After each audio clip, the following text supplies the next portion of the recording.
All right. Hey everyone. Good morning. Welcome to the second last rave session on components of a healthy helping relationship. My name is Jyoti Rimal, and I'm the coordinator of client engagement with Reestablish Richmond. I see many familiar faces here that I may have talked with before. I'm currently in VCU grad student in the MSW program. So I'm sure many of you are part of a helping relationship, whether it be as service providers or community volunteers. So in this session, we'll discuss cultural awareness, boundaries, values, and then other components of developing a healthy helping relationship. So please mute your mics and put all your questions in the chat box and wait till the very end of the session. We'll answer all of them. And if we don't get to them, we'll collect them and send out a written response to your emails. So today, please join me to welcome our speaker, Helen Rai. Helen was born in Nepal and raised and naturalized in the US. She migrated to Richmond in 2005 when folks from Bhutan, who are ethnically Nepali, speaking, just like me, began settling in Richmond as refugees. She accompanied her mom on service visits and thus started building relationship in the community. Helen is now the director of client engagement with Reestablish Richmond. And outside of work, she volunteers as a board member of two other Asian American nonprofits and enjoys baking, cooking, and spending time with her family. We hope at the end of this session, some takeaways that you take are some knowledge on basic trauma informed care, being able to recognize the signs of burnout and compassion fatigue, and hope you guys will be able to understand the importance of self care and its tools. Helen, passing over to you. Thank you, Jyoti. Hi, good morning, everyone. Thank you for being here on a Saturday morning and tuning in for this workshop. And I feel kind of bad because Jyoti said my description for this workshop is to learn about trauma-informed care and things like that, but it's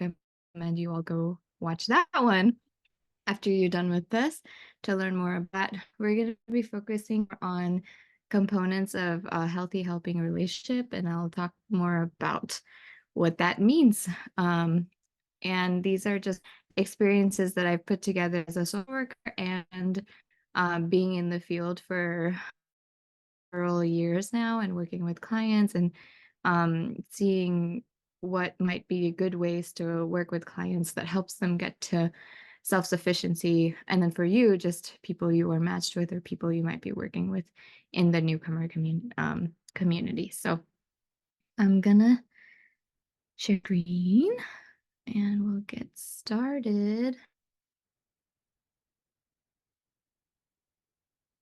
Go.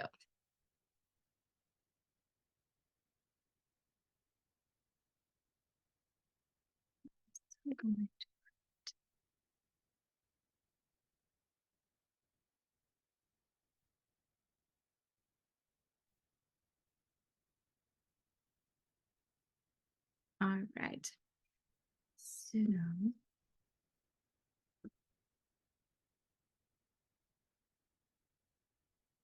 oh, okay.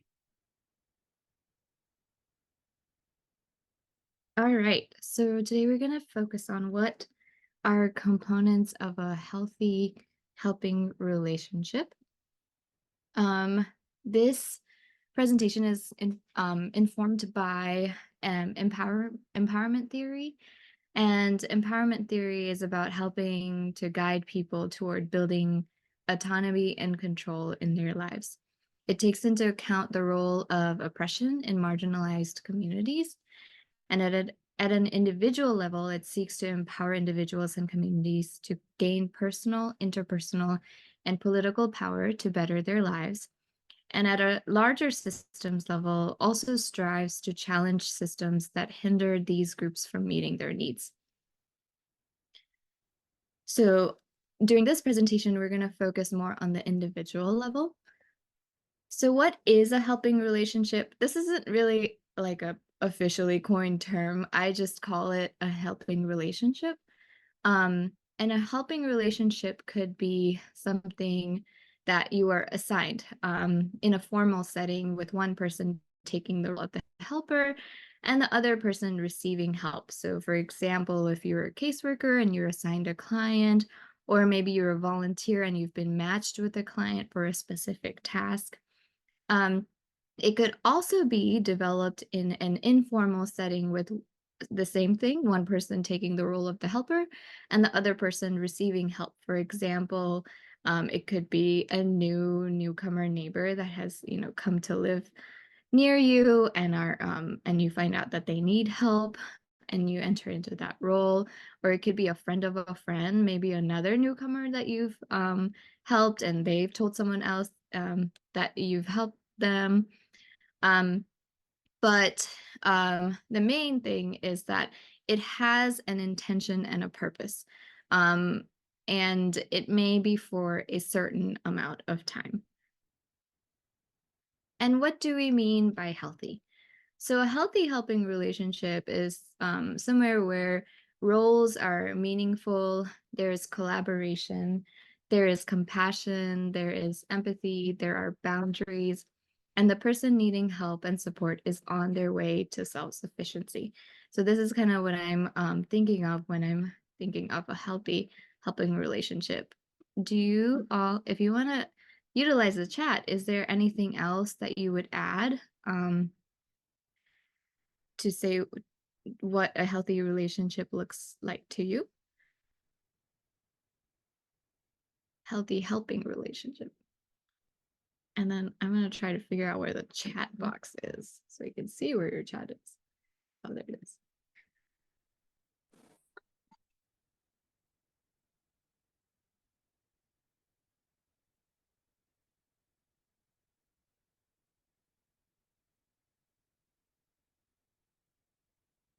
Okay, it's active rather than passive.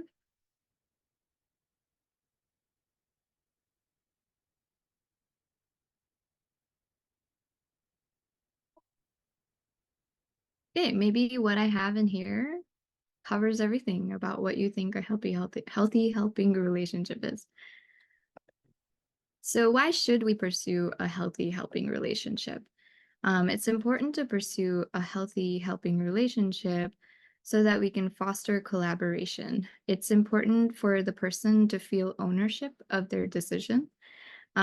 It's to also provide affirmation that, the person's challenges are valid and their feelings are valid about how they feel about those challenges. Maybe they're frustrated, maybe they're overwhelmed.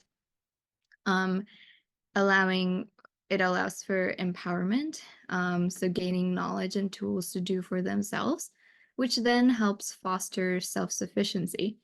If people feel more confident about addressing challenges on their own and know what support and resources exist, it helps with feeling more comfortable in their environment. And we want to pursue a healthy helping relationship so we can also avoid paternalization. Paternalization means like limiting a person's ability for self-determination. It's more doing for them. To avoid dependency, which where you end up being the go-to when challenges arise and not in a good way. So people are constantly just coming to you with everything, or you become the person on their list of people to go to when, challenges arise. And then enabling to avoid enabling. Enabling is when you allow the behavior to keep happening without establishing good boundaries. Um, and to avoid burnout. So that's when you feel overwhelmed and you feel like you have no support to keep going. So how do we get started, or maybe if you're already in this, how do you get restarted? It's important to start by assessing our own motivation. Why are we in a helping role? So establishing that foundation, and what assumptions do we hold of those we are helping? So what your motivations are and how you view the recipient of your support will impact the way you behave in the relationship. Sometimes we may not admit it, but we may view people as helpless, not knowing anything, having too many barriers. And we tend to have a deficit mindset. And, how can we not have that? We can't help it because look at everything that surrounds us. Look at ads. We're constantly receiving the message that we don't have enough. And so then we tend to operate out of that. Or there might be ads that are like tugging at your heartstrings of people going through really horrible situations. And so then we want to counter injustice. And it's human to do so because we care and we want to help. But having that kind of mindset, can lead to paternalizing or dependency.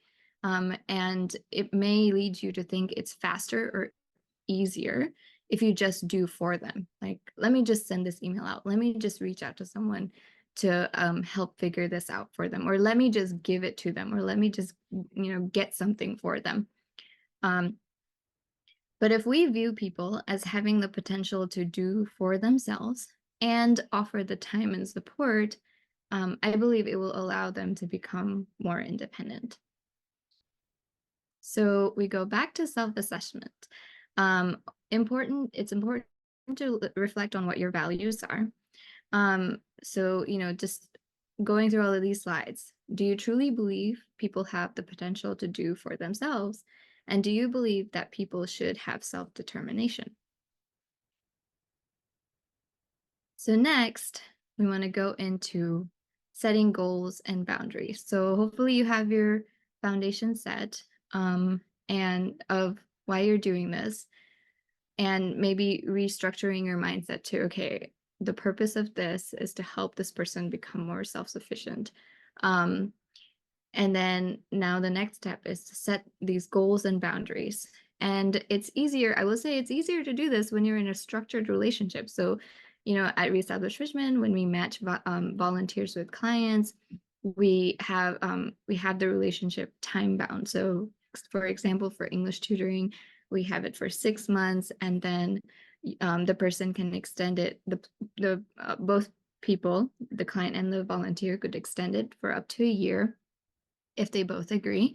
But the purpose for that match is to eventually help the client feel comfortable enough to go out into the community and participate in a class that already exists, or look at other resources, maybe starting to go to community college. So kind of building towards that self-sufficiency. And during the match, the goals are set. And then boundaries are discussed. So, for example, if someone is assigned for English tutoring, that's their only role. They're not there to help with other tasks like filling out a form, taking them grocery shopping. And, a lot of those times it's really, really challenging for volunteers to stay within those boundaries because, again, it goes back to kind of like what your motivations are and what you believe and what tugs at your heartstrings of like, well, this person really like doesn't have a ride to the grocery store. And even though my role is an English teacher, I'm gonna just take them maybe this one time. So then you have this like boundaries creep, and it's hard. Um, and then, so going back to setting goals and boundaries, if you're helping relationship developed unofficially, this process may happen backwards. So maybe at the beginning you end up doing a lot, and then you learn, okay, this is too much. So then maybe you go backwards with setting some boundaries and communicating those to the person you're working with, and then hold it firm as you go. So, what are boundaries? So, boundaries are simply our lists of what's okay and what's not okay. It's guidelines of reasonable, safe, and permissible ways for other people to behave around them. They're not one size fits all, so you get to decide for yourself what you're willing to do, what you're not willing to do, what you're willing to tolerate, what you're not willing to tolerate. So, this is helpful for even our personal lives, and it's related to what feels safe for you. It allows you to have a plan if someone does overstep. So there are several different categories of boundaries. There's self-disclosure, how much you're going to share about yourself, location, maybe where you're willing to go or even meet. Sometimes we match our clients. Most times we match our clients and ask volunteers to go to their homes, and sometimes that doesn't feel safe for them, and so our volunteers may share the boundary of I want to meet in a public place. So that's something we allow volunteers to do. Um, Time, how much time you're going to spend doing the helping. Material. So if you're a reestablished Richmond volunteer, we have a policy of no material gifts. But if you're in an unofficial relationship, maybe you set a boundary of how much you're willing to give um, materially. Physical, maybe people don't like hugs or even handshakes. Like you can set boundaries around that. Intellectual, again, kind of similar to time, like how much brain power are you going to invest in this? Emotional, similar to intellectual, how much, emotionally are you going to be invested in this?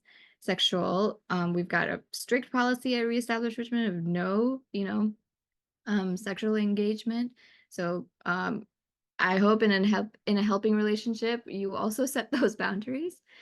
And then keep in mind also that setting these boundaries will also require some cultural awareness. All right, so keeping in mind what your values are and what we mean by healthy helping relationships, what kind of boundaries would you set? So I've got a little Slido I'm going to put up here. So if you want to go to this website and put in this code and put in your answers, it will actually show up on our screen. So what kind of boundaries would you set if you were in a healthy helping relationship? And maybe think about right now, if you are supporting someone or many people, what kind of boundaries do you keep?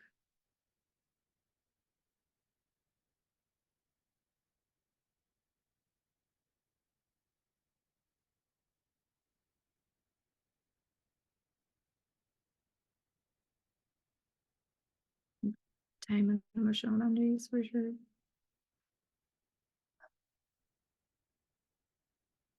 Yes, nice.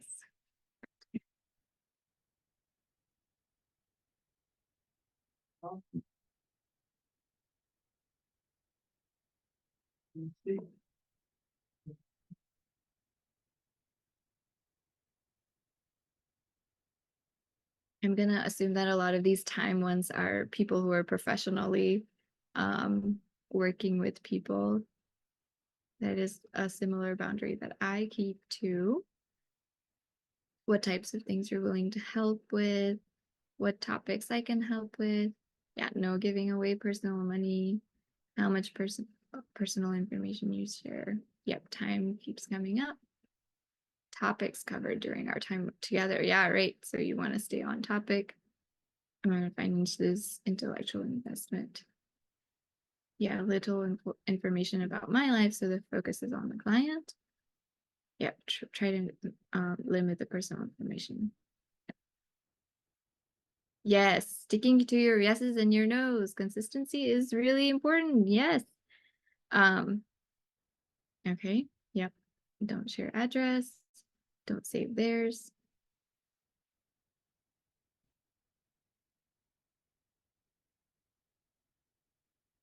And then being consistent. Great. Awesome. Yeah. So there's this um, term for sharing personal information. It's called self-disclosure, and some of you may already know what that is. Self-disclosure is like sharing your information, but it has to have a purpose of why you're sharing it. And sometimes, you may self-disclose so that you can build rapport and trust with the person you are working with, but it really needs to have a purpose. Yeah, no, no putting up with insulting behavior. Yes, safety first. Definitely. That's a good boundary to have. All right. So thank you so much for participating in that with me. Stop the poll. So why are boundaries important? Boundaries helps promote safety, again, prevents exploitation. There's for fairness and consistency. Some of you touched on that. Clarifies roles and expectations, provides guidance for ambiguous situations, fosters mutual respect, sets the foundation for further growth and exploration, and enhances the learning experience. So again, when you all mentioned consistency, it's important to be accountable to those goals and boundaries that you set. This only works when you hold your boundaries, and consistency is key. Now, there might be situations where people are not ready to pursue self-sufficiency. They want you to do for them. Has anyone encountered this? And what did you do or what happened? So you can utilize the chat for that. Or if you want to go back to the Slido, we could go back to the Slido. Word cloud. So what was the question? Oh,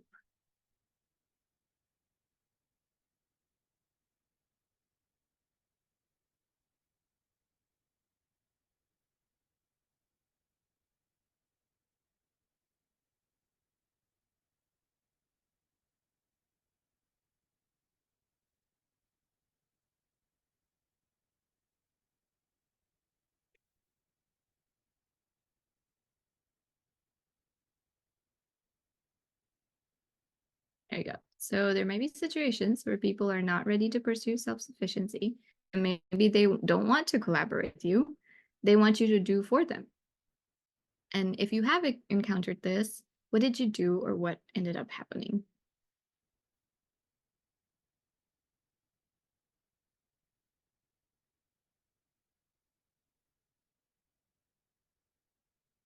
Oh, you ended up doing it for them. Okay. You reach out to someone else for help.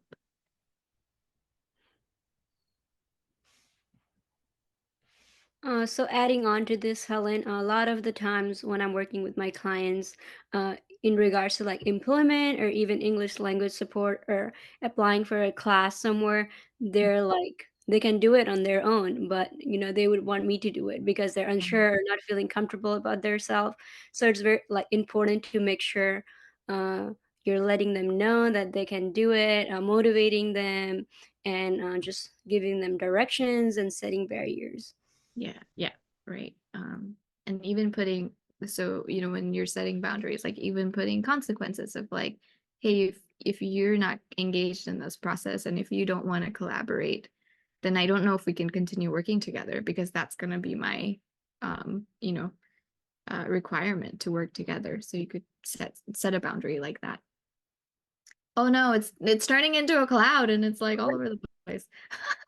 Suggested resources left.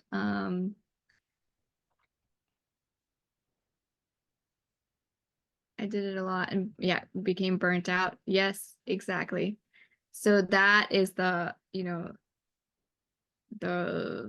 sad part about like doing it for people is like they keep expecting, they keep pushing, and so then you feel like you're out of your depths. Oh, I think I like did the wrong thing here. So now it's like actually a word cloud. Okay, there's one more person typing something in, so I'll Great. Thank you. I'm sorry it was a word cloud. I guess I didn't know what that meant. Um, okay, so there is so when situations like this happens, there's a way to analyze this type of relationship dynamic using what we call a drama triangle. It was first described by a person named Stephen Karpman. A drama triangle has three roles. So there's a persecuting role, a rescuing role, and playing victim role. So in the persecuting role, the person is blaming the victim, like, you know, you're not doing this correctly, you don't have it in you. Um, and then in the rescuing role, the person is rescuing, becomes the savior for the person who is playing victim, and doing for them. And then in the playing victim part, it could be people who are just, well, I don't know anything. No one is helping me. I can't do it kind of mindset. I have not really ever seen anyone in a persecuting role when I've worked with volunteers, or even service providers, but I think a lot of times people may fall into that rescuing role, like, we saw in that word cloud. So and and that kind of shows you that maybe people either aren't ready for support, or they, like Jyoti mentioned, they just need a lot of motivation, affirmation, and validation and recognition of the efforts that they're making, so they feel encouraged to do more and more. But if you stay in this drama triangle, it starts becoming a cycle, and then the crisis just seems never ending because you're that person's go-to person, for resolving everything. So then you're like, why is this person always, it always seems like this person has something every single week. Um, and it's probably because you're stuck in this drama triangle. So moving from a drama triangle to an empowerment triangle, there are three different roles. So you could be a challenger, a coach, and a creator, or a creator. So a creator would be someone who says, I can do it. So they are seeing the possibilities for action or change. And then a challenger is, you can do it, providing accountability and support. And then a coach is maybe a person who's a little more involved with, how are you going to do this?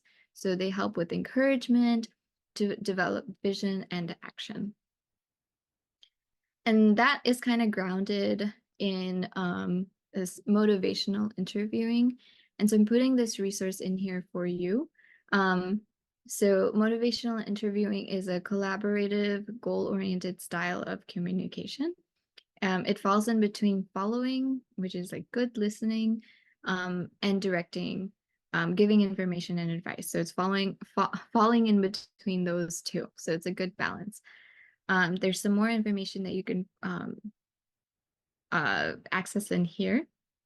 I didn't want to go too much into motivational interviewing because I'm not like officially certified or anything, but these are good resources. And maybe if you want to learn more about motivational interviewing, we could have it for next raves. And then part of empowerment theory is also understanding people and their environment. So I'm putting a lot of resources in here for you around cultural awareness. So if you are working with newcomer populations, you could look, and I feel like all of these are on Switchboard, which the National IRC office puts together. So there's a lot of good, helpful information in here if you are working with a particular community and you want to learn more about them. So this presentation was fairly short, but I just want to recognize that this is a both and. So we focused on, more of the individual level, and I didn't want today to be like it's all about the client and the client doing the work. There are, people's issues are and challenges are true and real. They're systemic. And so there are things that people can't just work through in an individual level.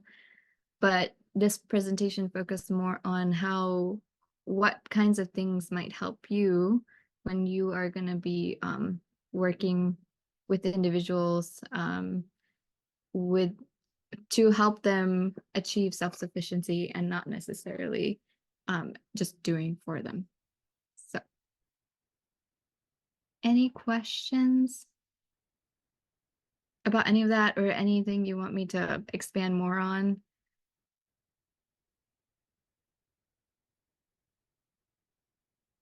Otherwise, we'll wrap up early.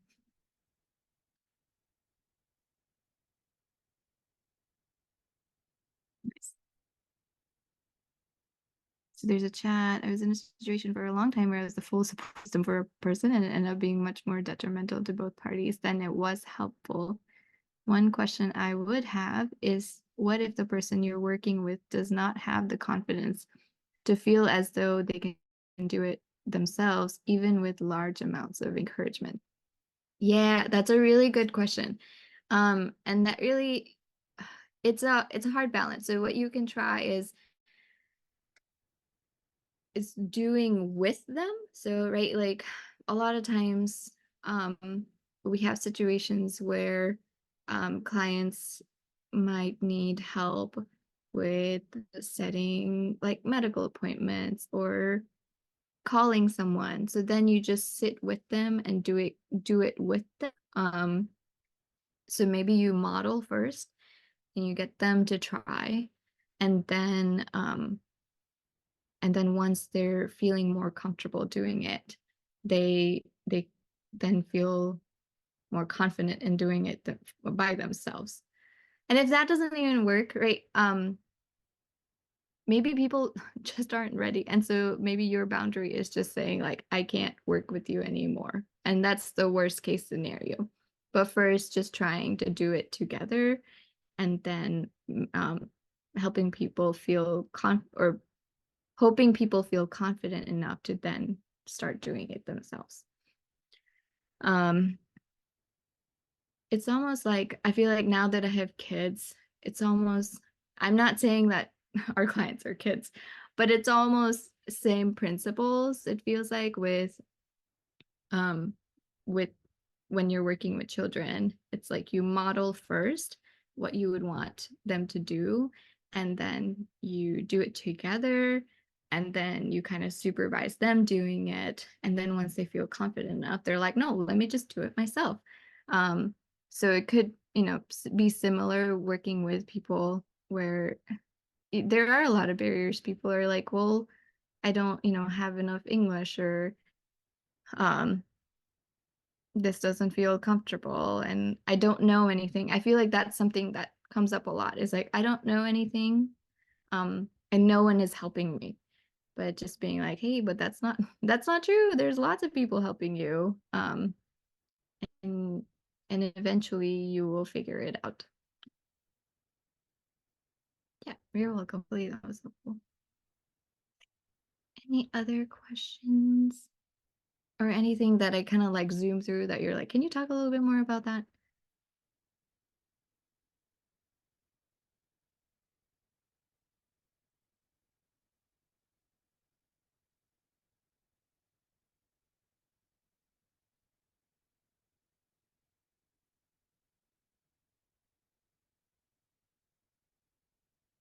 Okay.